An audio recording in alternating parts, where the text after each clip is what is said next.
teladan dari kehidupan pernikahan Rasulullah Sallallahu Alaihi Wasallam. Disebutkan di sini bahwa Rasulullah Sallallahu Alaihi Wasallam yang pertama, kita lihat apa yang perlu kita contoh. Yang pertama, Rasulullah Sallallahu Alaihi Wasallam banyak menghabiskan waktu bersama istrinya dan berinteraksi dengan mereka setiap hari. Dengerin, banyak menghabiskan waktu dengan siapa? Istrinya. Al-Akh Abu Shanum. Ya. Kita mau tanya, jujur. Waktu di kandang, karena beliau ini peternak ayam petelur ya, di kandang. Waktu bersama teman di studio ya untuk nge-MC seperti ini, dan waktu bersama teman Andes inovasi untuk meluangkan hobi kan, itu semuanya ketika diakumulasi dibandingkan waktu yang habis bersama istri, itu banyak mana? Jujur. Banyak sama istri, Ustaz. Ah, serius? Iya. Masa banyak sama istri? Iya, jam 10 malam sampai subuh kan tidur. Iya, kan bersama istri. Nah, maksudnya habis banyak dengan istri ini bukan tidur. Bukan tidur ya. Tidur 8 jam, 7 jam. Tapi maksudnya berbincang dengan istri, keluar bersama istri, makan dengan istri, berdiskusi dengan istri, bercanda dengan istri. Banyak mana? Insya Allah banyak istri, Ustaz. Masya Allah. Barakallahu fikum. Ini keren ini ya. Ini keren. Nah, maka sekarang kita lihat menghabiskan waktu bersama istri. Sekarang kita lihat dari hadis Abdullah ibnu Abbas. Yang hadis ini disebutkan oleh Al-Imam At-Tabrani dalam Al-Mu'jam Al-Awsat. Disebutkan oleh Abdullah ibnu Abbas radhiyallahu taala anha, yang artinya setiap kali Rasulullah sallallahu alaihi wasallam selesai dari sholat fajar, maka Rasulullah duduk di tempat sholatnya, artinya selesai sholat subuh ya, karena sholatnya kan berjamaah. Sholat berjamaah di masjid. Selesai sholat subuh berjamaah, Rasulullah tidak beranjak dari tempatnya.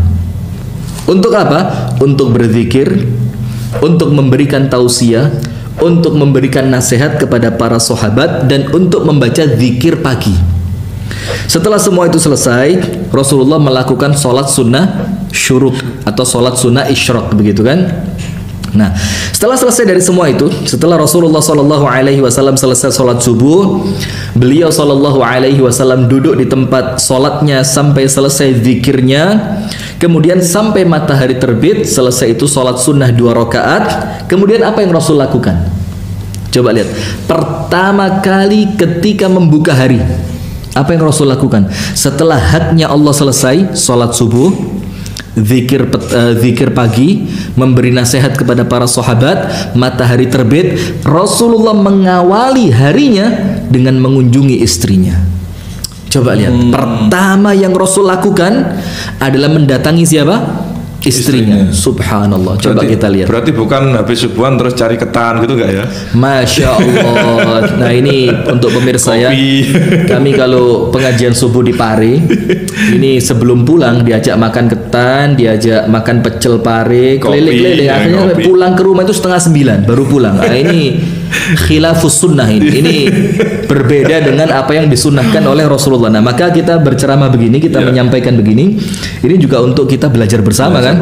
Jadi nanti setelah kami ceramah di Pare, jangan diajak makan lagi ya. Biarkan kami pulang langsung menemui istri. Tetap diajak. Wah, motor juga Abu Shanum ini ya. Nah, maka sekarang kita lanjutkan hadisnya Abdullah ibnu Abbas. Kemudian setelah semua sholat selesai, zikir selesai, sholat sunnah setelah matahari terbit selesai, yang pertama Rasul lakukan, beliau akan mendatangi istri-istri beliau sallallahu alaihi wasallam radhiyallahu taala anhunna ajma'in. Jadi pertama kali keluar masjid, Rasulullah mendatangi satu persatu rumah istrinya. Nah, satu persatu menyapa mereka. Menyapa ini kan menanyakan bagaimana kabarnya pagi ini, ada pagi ini apa, ada yang perlu diceritakan atau tidak, ada yang perlu saya belikan di luar atau tidak, karena zaman itu yang berbelanja siapa? Laki-laki. Dan perempuan tinggal di rumah, mendatangi matangnya, artinya dari pasar laki-laki membeli kebutuhan yang akan dimasak hari itu, diberikan kepada istri, istri memasak. Jadi Rasulullah datang ke rumah istrinya, Rasul menyapa mereka, Rasul mendengarkan cerita mereka, Kemudian Rasulullah mendoakan mereka. Kemudian beliau sallallahu alaihi wasallam setelah semuanya selesai, baru kemudian Rasulullah tinggal di rumah yang pada hari itu jatah istrinya. Artinya tinggal di rumah istri yang hari itu merupakan jatahnya.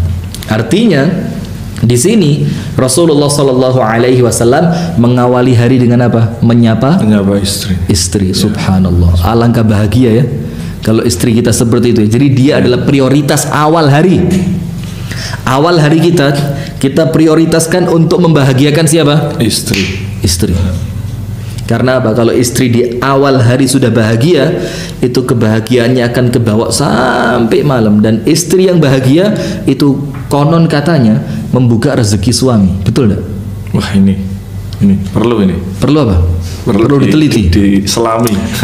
Maka itu ya. Jadi apa yang dilakukan Rasulullah sallallahu alaihi wasallam di awal hari, Rasulullah sallallahu alaihi wasallam mengawali harinya dengan menyapa siapa? Menyapa istrinya sallallahu alaihi wasallam.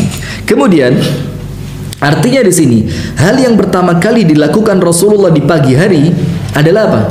Mengunjungi istrinya, kemudian menyapa istrinya, kemudian mendengarkan cerita istrinya, kemudian mendoakan istrinya dan membelikan sesuatu yang diperlukan oleh istrinya. Istri Rasulullah sallallahu alaihi wasallam tidak pernah merasa bahwa Rasulullah tidak ada di sampingnya. Ini penting ini. Jadi istri Rasulullah tidak pernah sekalipun merasa bahwa dia seakan-akan tidak punya suami. Ini berat sekali ya. Jadi artinya begini, apapun yang dibutuhkan oleh istri, itu Rasulullah sallallahu alaihi wasallam ada hadir di sampingnya untuk melayani kebutuhan istri. Bahkan dalam hadis Ibunda Aisyah radhiyallahu taala anha, ketika Ibunda Aisyah radhiyallahu taala anha ditanya mengenai apa yang dilakukan Rasul ketika Rasul di rumahmu, kan para sahabat kalau bahasa kerennya dalam tanda kutip kepo ya. Apa sih yang dilakukan Rasul kalau Rasul di rumah kamu gitu loh. Dan kita khawatir ini kalau itu yang ditanyakan oleh jamaah kita kepada istri kita. Nah, maksudnya istrinya Ustadz, apa sih yang dilakukan oleh Ustadz ketika Ustadz di rumah? Wah, bahaya ini. Maksudnya bukan belajar ini, bisa-bisa. Bukan belajar, tidur. Kan repot kalau begini kan. Nah, tapi ketika itu ditanyakan oleh Ibunda Aisyah, ditanyakan kepada Ibunda Aisyah oleh para sahabat, maka yaf'alun Nabi 'inda baiti. Apa yang dilakukan oleh Rasulullah di rumahnya? Dengerin jawabannya apa? Yakhdumu ahlahu. Rasulullah melayani keluarganya, melayani istrinya. Masya Allah. Artinya apa? Rasulullah sallallahu alaihi wasallam senantiasa ada untuk siapa? Untuk istrinya. Nah, kemudian kalau kita melihat kehidupan kita saat ini, banyak di antara kita yang menghabiskan waktu berjam-jam, habis waktu untuk ngobrol yang tidak jelas dengan teman. Pernah? Kenapa tidak? Sering. Jujur. Sering kan? Jujur. Kalau malam selesai studio, ya. Studio kan selesai 9:30 selesai. Kemudian kita makan pecel. Itu sampai jam berapa kira-kira? Sampai jam 11. Karena bagaimana tidak? Ada duren di sini. Ada duren. Artinya sekarang kita lihat keadaan rumah tangga Rasulullah dibandingkan dengan keadaan rumah tangga kita. Pantes pemirsa. Kenapa kemudian rumah tangga ini kurang menyenangkan? Rumah tangga kita ini terasa kurang harmonis. Rumah tangga kita ini terasa kurang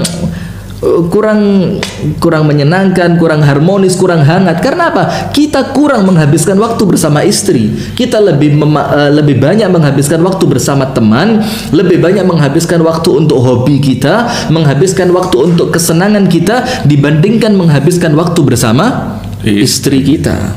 Nah, sehingga di sini lihat banyak di antara kita yang menghabiskan waktu bersama temannya sampai larut malam. Akhirnya ketika mereka sampai di rumah dalam keadaan lelah, dalam keadaan capek. Ketika istri mau cerita, saya mau cerita nih, besok aja, saya capek mau istirahat. Besok ceritanya berbeda, lupa sudah. Ketika istri besok pagi kita tanya, istriku, tadi malam mau cerita apa? Sudah lupa. Nah, kenapa? Karena terkadang perempuan itu moodnya nggak jelas kan. Kadang-kadang pengen cerita, kadang-kadang tidak mau cerita.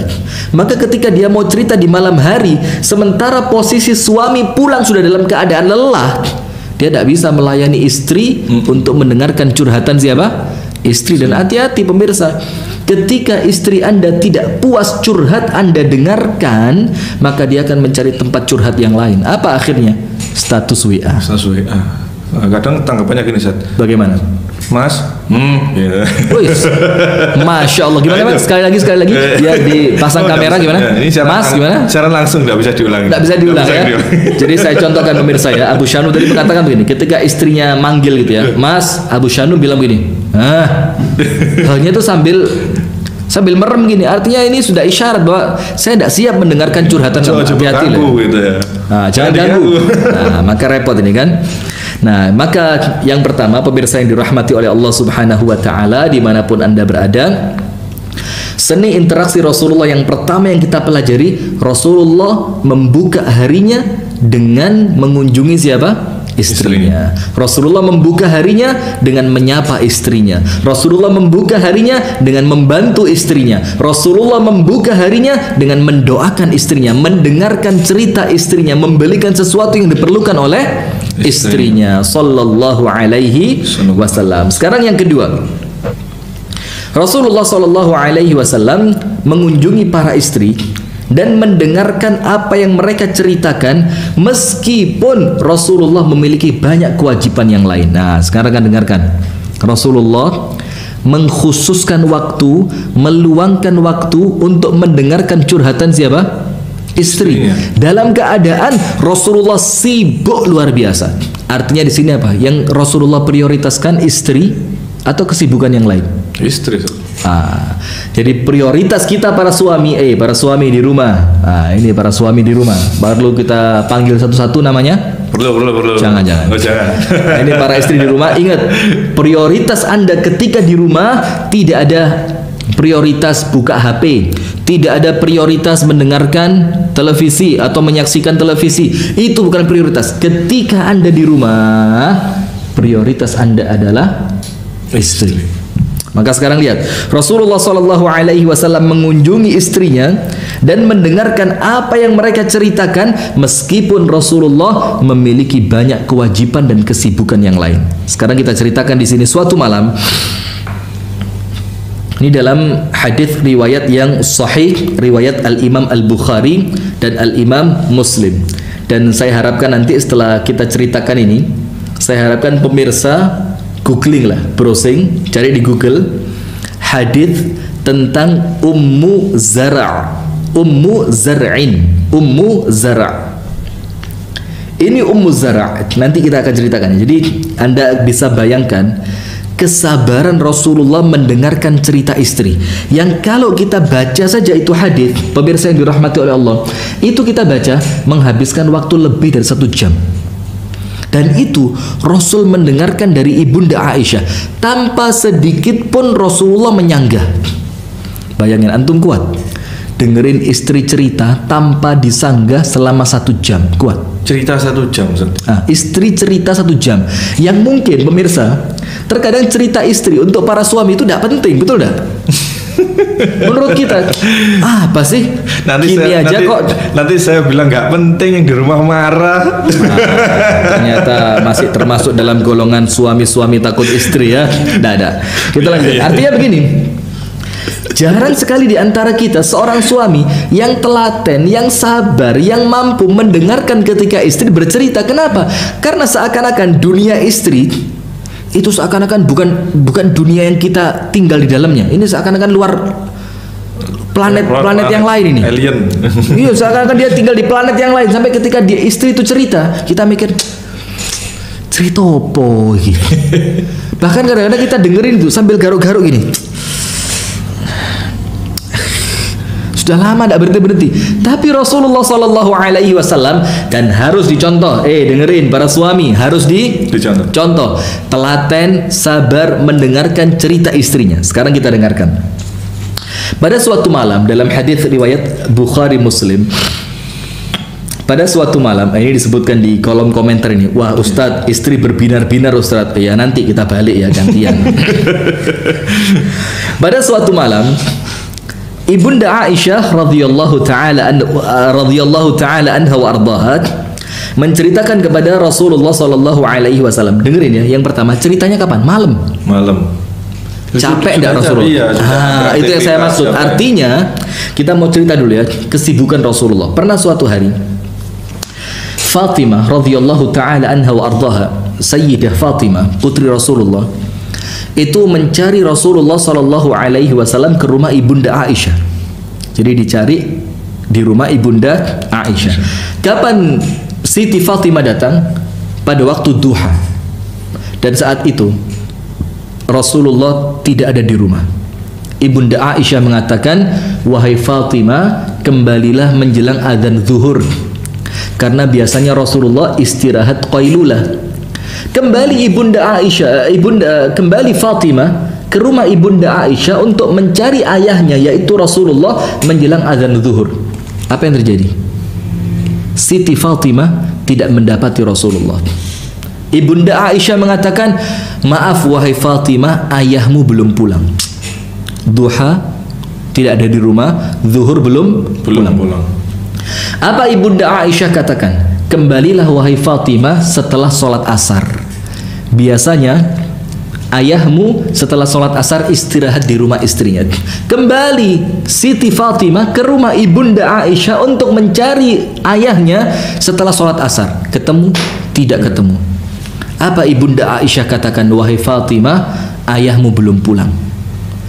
Karena ibunda Aisyah merasa segan dengan Siti Fatimah, maka ibunda Aisyah mengatakan, wahai Fatimah, tenanglah di rumahmu. Apabila ayahmu datang, aku akan katakan bahwa engkau ada perlu dengannya, supaya ayahmu datang ke rumahmu. Sudah. Dan Anda tahu jam berapa Rasulullah datang ke rumah Siti Fatimah? Pas tengah malam. Artinya sepanjang hari Rasulullah sibuk dengan memikirkan umat, mendakwahkan Islam, memikirkan tentang Baitul Mal, memikirkan kondisi umat, dan Rasul baru pulang menjelang tengah malam. Ini menunjukkan bagaimana sibuknya Rasulullah. Dan antum bisa bayangkan, mulai pagi keluar, tengah malam baru pulang, capeknya seperti apa? Pernah coba seperti itu? Dan banyak orang ngatain orang yang sering hadir majelis ilmu itu orang nganggur. Nah, ini kan nggak benar. Ini repot juga ini. Yuk ngaji yuk. Ntar ya kalau waktunya kosong, ngaji yuk. Akhirnya seakan-akan yang ngaji ini pengangguran aja kan? Bagaimana Rasulullah sibuk Rasulullah seperti ini. Dalam keadaan seperti itu, dalam keadaan lelah seperti itu, ibunda Aisyah bercerita dan Rasulullah mendengarkan ceritanya dan dengan serius. Bukan seperti kita. Istri mau cerita, iya cerita saja. Tapi suami gini, ketika istri cerita, suami gini, Mas saya cerita, iya lanjutin, saya denger kok. Tidak seperti itu. Tidak bisa diulang. Tidak bisa diulang, ini seperti berita ini kan, tidak bisa diulang. Nah, maka perhatikan Rasulullah Shallallahu Alaihi Wasallam dengan sabar, dengan telaten, dan dengan tekun, dengan penuh konsentrasi mendengarkan cerita dari istrinya. Padahal cerita yang akan ibunda Aisyah ceritakan, ini cerita tentang 11 rumah tangga. 11. Subhanallah. Antum bayangin ya, yang satu rumah tangga yang diceritakan oleh ibunda Aisyah itu menghabiskan waktu kira-kira 15 menit sampai 20 menit. Kalau 11 Satu katakanlah 10 menit lah, katakan 10 menit. Kalau 11 ya 110 menit, 1 jam setengah lebih. Itu ibunda Aisyah bercerita dan Rasulullah mendengarkan. Subhanallah. Ana mau tanya jujur, pernah enggak antum dengerin istri antum cerita sampai 1 jam dan antum telaten mendengarkan? Pernah? Kalau cerita full enggak pernah 1 jam. Kalau diskusi? Karena sering, Masya Allah. Tapi sambil nyetir biasanya. Sambil nyetir, iya biar nggak ngantuk kan? Enggak. Di rumah gitu loh. Di rumah pernah, Masya Allah. Nah itu yang perlu kita contoh. Pernah tapi nggak sering. Pernah tapi nggak sering ya. Nah sekarang lihat. Pada suatu malam, ibunda Aisyah radhiyallahu taala anha wa ardaha menceritakan kepada Rasulullah Shallallahu Alaihi Wasallam kisah yang sangat panjang tentang Ummu Zar'in. Ini saya ulang sekali lagi. Kami harapkan pemirsa Madani TV dimanapun Anda berada, yang sedang berada di rumah, untuk nanti selesai pengajian ini mencoba cari di Google hadis cerita tentang Ummu Zar'in Anda akan dapati, yaitu cerita tentang 11 orang wanita yang berkumpul dan berjanji untuk menceritakan semua rahasia pernikahan mereka satu sama lain. Jadi 11 orang wanita kumpul dan 11 ini semuanya berjanji untuk menceritakan rumah tangga mereka satu dengan yang lain tanpa rahasia. 11 rumah tangga. Sudah, setiap dari mereka menggambarkan suami mereka, dan suami yang paling baik adalah suaminya Ummu Zar'in yang menggambarkan kemurahan hati, yang menggambarkan kebaikan hati, yang menggambarkan kesabaran, yang menggambarkan kasih sayang. Itu suami yang terbaik adalah suaminya siapa? Ummu Zar'in. Nah, maka setelah Ibunda Aisyah menceritakan semua kisah itu, maka Rasulullah mendengarkannya dengan baik. Kemudian Rasulullah SAW berkata kepadaku, kata Ibunda Aisyah, wahai Aisyah, aku bagimu sebagaimana Abu Zar'in kepada Ummu Zar'in. Artinya, aku seperti kepadamu seperti baiknya suaminya Ummu Zar'in. Karena di dalam cerita tadi, suami yang terbaik adalah suaminya siapa? Ummu Zar'in. Tapi sayangnya dalam kisah ini, ternyata Ummu Zar'in diceraikan oleh Abu Zar'. Maka Rasulullah mengatakan, aku untukmu wahai Aisyah sebagaimana Abu Zar' kepada Ummu Zar', kecuali aku tidak akan menceraikanmu. Masya Allah. Artinya pada poin yang kedua, Rasulullah SAW meluangkan waktu untuk duduk bersama istri, mendengar apa yang ingin disampaikan oleh istri. Nah, bukan duduk bersama handphone. Bukan duduk bersama acara televisi debat politik setiap Selasa malam Rabu itu. Ini kalau Mas Andes ini ya, bicara Mas Andes ini, kalau malam duduk sama satpam. Duduk dengan satpam. Satpam. Iya. Atau istrinya emang satpam? Enggak, bukan ya. Jadi main game. Main game, habis waktunya untuk game. Iya. Nah, yang seperti satpam. ini bukan sesuatu yang patut dicontoh ya. Karena seharusnya kita menghabiskan waktu bersama istri, duduk bersama istri supaya istri puas bercerita kepada kita. Karena kan kadang-kadang istri itu setelah kita tinggalkan seharian, dia itu banyak sesuatu yang perlu diceritakan. Anakmu tadi begini, tadi di rumah ada kejadian ini, tadi saya masak ini, si fulan dari anakmu tidak mau makan, yang itu semuanya perlu diceritakan. Apabila kita tidak punya kesabaran untuk mendengarkan itu dari istri kita, ini bahaya. Ini salah satu di antara yang menjadikan rumah tangga kita tidak akan menjadi rumah tangga yang harmonis. Nah, itu yang kedua. Jadi intinya meluangkan waktu untuk istri itu yang dicontohkan Rasulullah. Apabila memang kita dalam keadaan yang betul-betul sibuk, maka ikhtiarkan, usahakan untuk bisa menyapa istri walaupun lewat smartphone. Sekarang ada WhatsApp, ada SMS, bahkan yang paling melegakan sekarang bisa kemudian melalui apa? Video call. Nah, itu dua yang pertama yang kita pelajari dari interaksi Rasulullah SAW dengan istri-istrinya. Yang pertama, Rasulullah mengawali hari dengan menyapa siapa? Menyapa istrinya. Yang kedua, Rasulullah banyak meluangkan waktu untuk memuaskan istri bercerita, dan Rasulullah sabar untuk